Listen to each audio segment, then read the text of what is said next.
I'd make a little video to share my experience with the Harley Davidson CoolFlow Fan installation.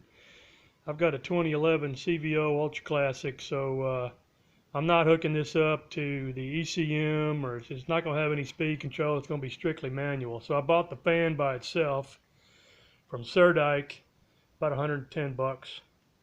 Also got a accessory harness duplicator, about $15 for that. So I'm going to use my accessory switch on my fairing to turn the fan off and on.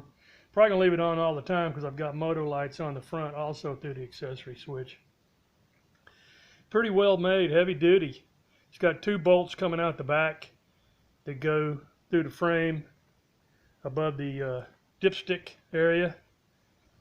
Anyway, so I'm going to try this out. Got it hooked up already. Don't have it screwed on yet. I got to go get a couple of bolts from the store. Let's see what it sounds like. I'll hit the accessory switch.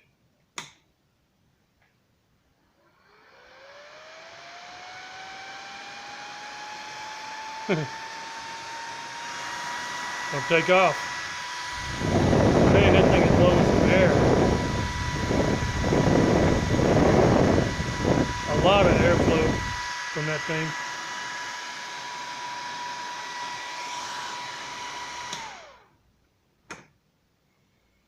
So to get this thing installed,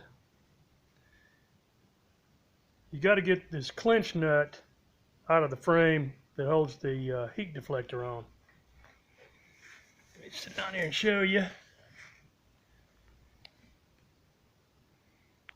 I knocked this out from the outside. It's got a lip on the outside and the inside. Anyhow, you take a screwdriver, flat screwdriver, you put it up against the lip, give it a couple of whacks as you can reach it with a hammer. The lip bends inward. It's pretty soft material. Then you can go under the right side cover,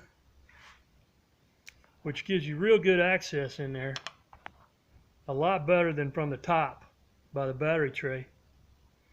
You give it a couple of whacks at a little angle with the screwdriver. Boom, out it comes. Real easy to get it out. Now all I got to do, go get me a couple of bolts, locking nuts I mean, a couple of washers and a couple of spacers from the store, and put it on. And I'm happy to see that I've got plenty of room behind the right side cover to get a socket in there. So anyhow, that's how it goes on, and I'm looking forward to trying it out. Be safe out there.